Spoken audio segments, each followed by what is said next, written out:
সি মোৰ কথা নুশুনে। কিয় নুশুনিব মহাৰাজ? অভিমানী হলেও মোৰ পুত্ৰ দুৰ্যোধন অবিবেচক নহয়। আপুনি তাৰ পিতা, আপুনি তাৰ জন্মদাতা। সি আপোনাৰ কথা নিশ্চয় শুনিব। তুমিওতো তাৰ মাতা। পুত্ৰই যদি পিতাৰ কথা শুনিব পাৰে, মাতাৰ কথাও নুশুনাকৈ নাথাকে গান্ধাৰী। মই কিমান চেষ্টা কৰি চালো, কিমান বুজালো, কিমান যে অনুনয় বিনয় কৰিলো, কিন্তু মোৰ সকলো চেষ্টা অথলে গ'ল মহাৰাজ। আৰু মই কি বুজোৱা নাই?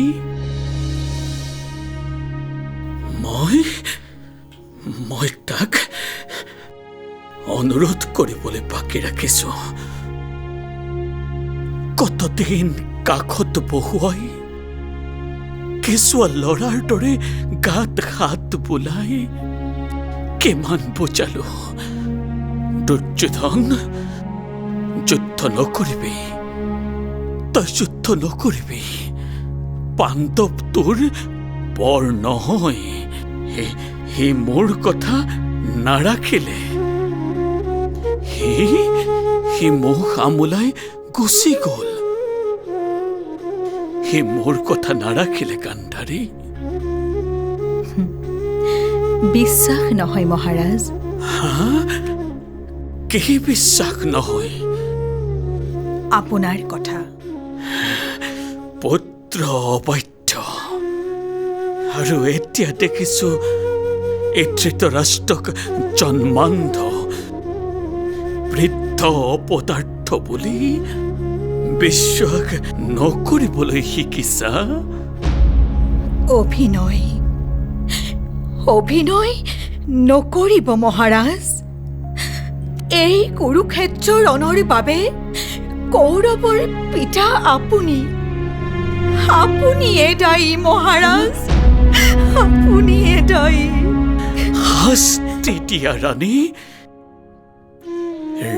ৰাজেশ্বৰী তুমি, ৰাজমাতা তুমি, শাস্তি দিয়া।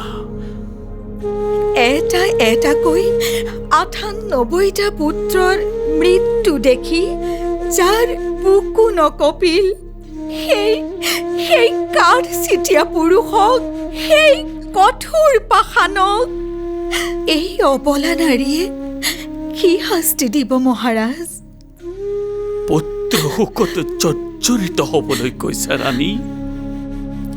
হৈছো, বহু দিনৰ আগতে হৈছো। যিদিনা তুমি কৰুণাময়ী জননীয়ে নিজ গৰ্ভত ধাৰণ কৰা দেৱহীকক গৰ্ভৰ ভিতৰতে লুৰ মুঠ কৰেৰে মৰিয়াই মাংসপিণ্ডত পৰিণত কৰিছিলা, সেইদিনাই হৈছো, সেইদিনাই জৰ্জৰিত হৈছো। আজি আৰু অশ্ৰু টুকিবলৈ নাই ৰাণী। অশ্ৰু নদী বৈ শেষ হৈ গ'ল। বুকুৰ স্নেহ নিজৰা শুকাই শিলৰ তলি ওলাই পৰিল গান্ধাৰী। মহাৰাজ, মতিভ্ৰষ্ট, দুৰ্বল, বৃদ্ধ মই, অস্থিৰ মগজু, কিবা কম বুলি কিবা কৈ পেলালো। মোক ক্ষমা কৰা গান্ধাৰী, মহাৰাজ। ক্ষমা কৰা। হৌৱা মহাৰাজ, দুৰ্যোধন আহিছে। দুৰ্যোধন আহিছে? মোৰ ঘূৰাইছে ৰাণী। মই স্থিৰেৰে থাকিব পৰা নাই। মোক শয্যালৈ লৈ বলা, শয্যালৈ লৈ বলা ৰাণী।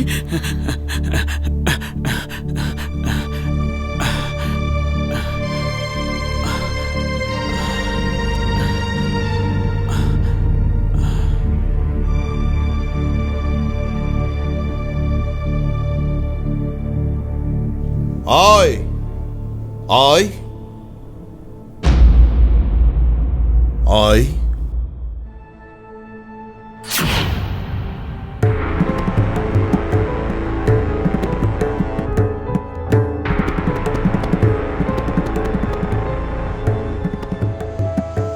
আই মোক বোলে মাতি পঠাইছিলা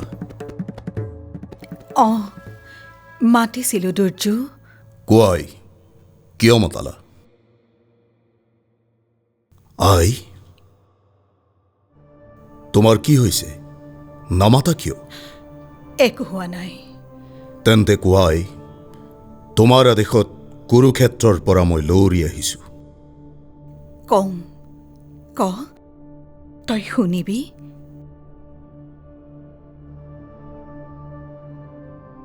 কোনদিনা তোমাৰ অবাধ্য হৈছো আই।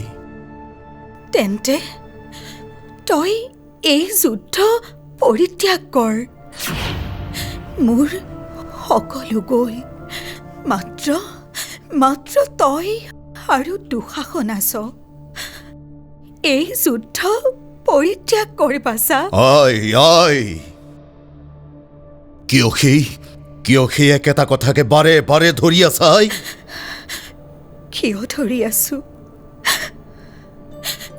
পুত্ৰ শোক যে কি বুজাম।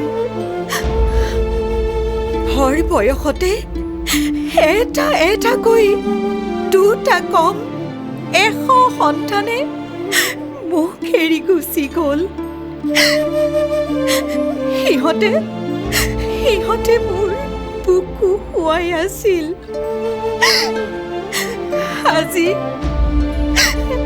আজি সেই বুকু উদং হ'বলগীয়া হৈছে। আৰু কিমান সহ্য কৰিম? দুৰ্যোধন তই মোৰ কথা ৰাখ বাছা। আৰু তই যুদ্ধ কৰিব নালাগে।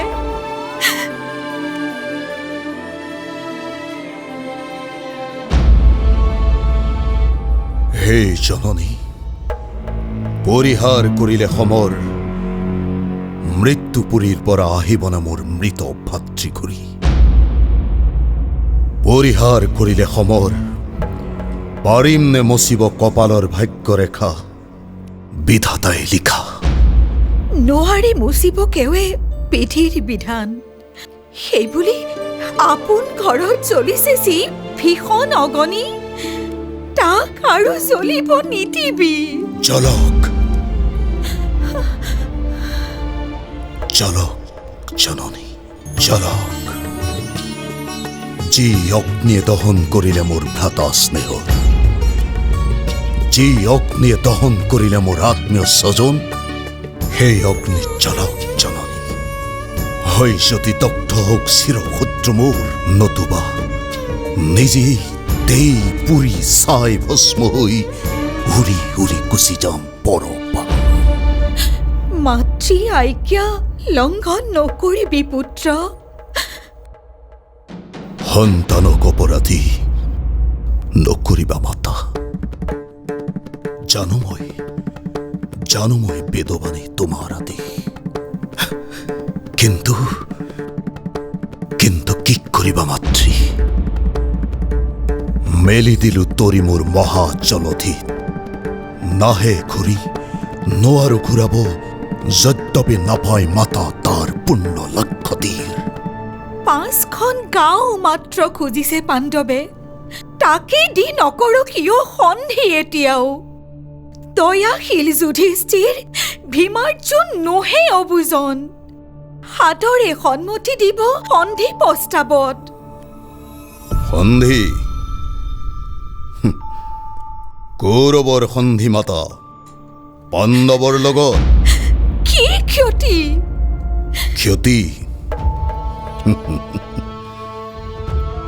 ক্ষতি একো নাই মাতা, একো নাই।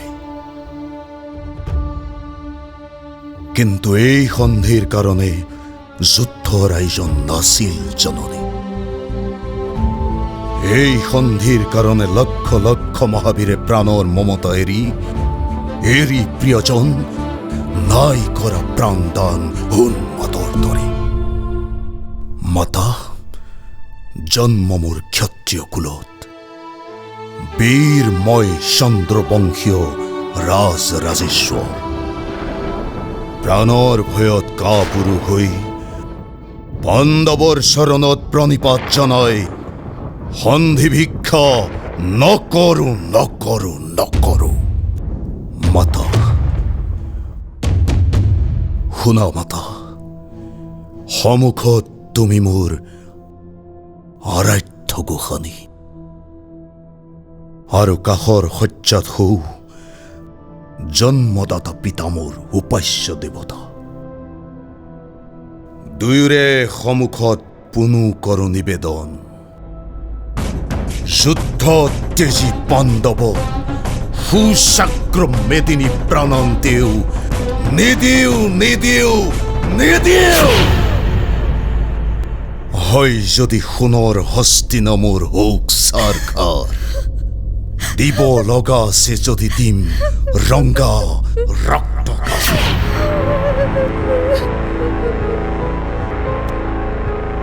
পুত্ৰ পুত্ৰ, আশীৰ্বাদ কৰিছো, হওক যুদ্ধ জয়।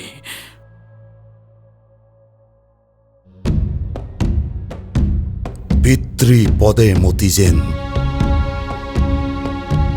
চিৰদিন ৰয়।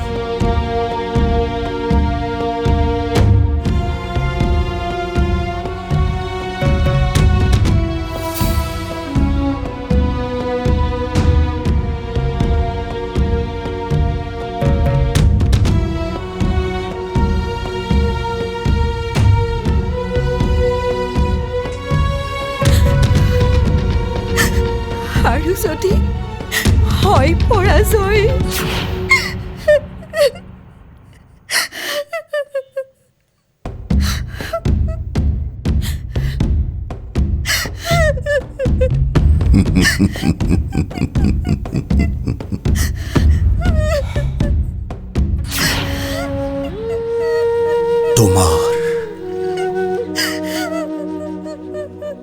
তোমাৰ সন্তান মই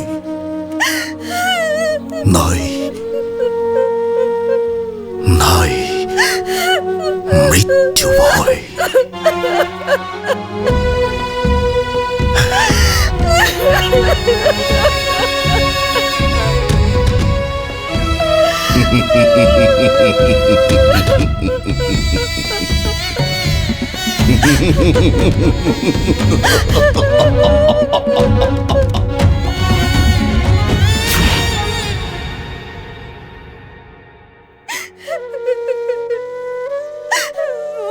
গান্ধাৰী, গান্ধাৰী, গান্ধাৰী,